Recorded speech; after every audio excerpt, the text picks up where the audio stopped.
Hello, everyone. This is Carolyn Knox. I'm a business admin major.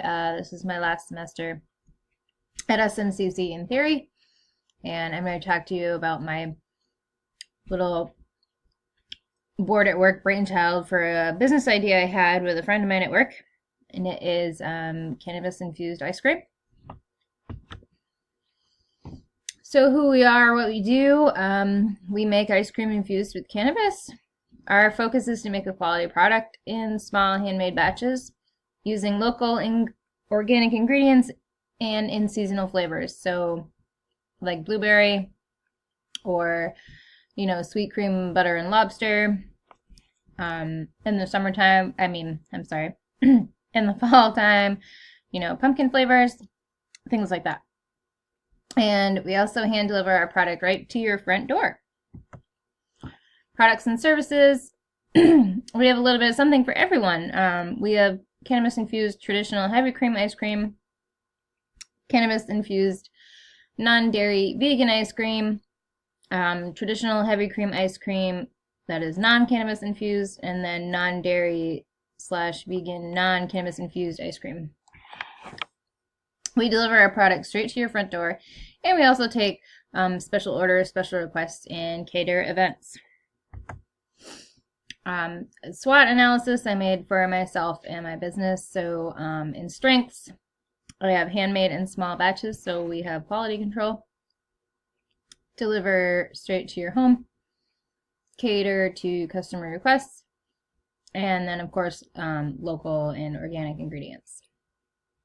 For weaknesses, I have inexperience in the ice cream industry, inexperience in cannabis-infused treats industry, and then limited staffing, and that would limit to how much product can be made and or delivered.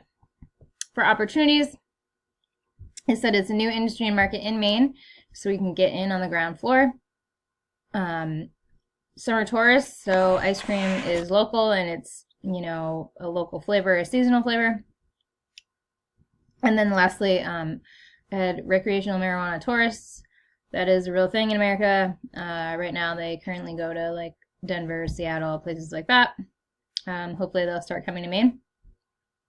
Threats: businesses in southern Maine that are already in and popular the cannabis-infused treats industry.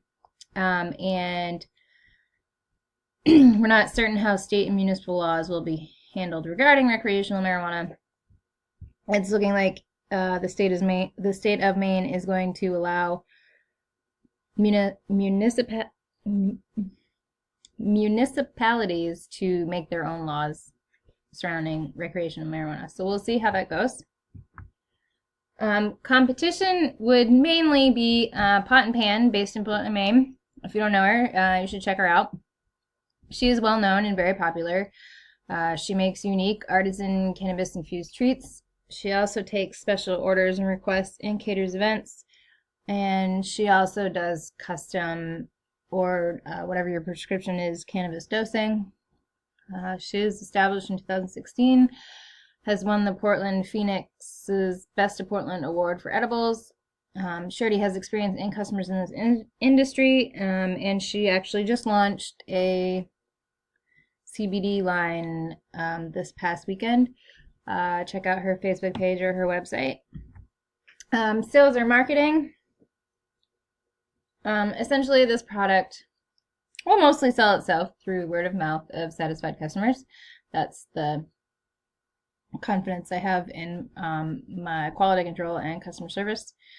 I also feel because it is such a novelty product in a niche market, it will go, quote, viral on social media and will bring the, quote, recreational marijuana tourists right to southern Maine.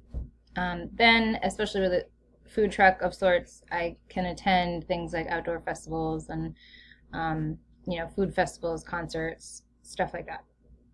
So, in theory, this product will pretty much sell itself. And that is all I have. Thank you for watching.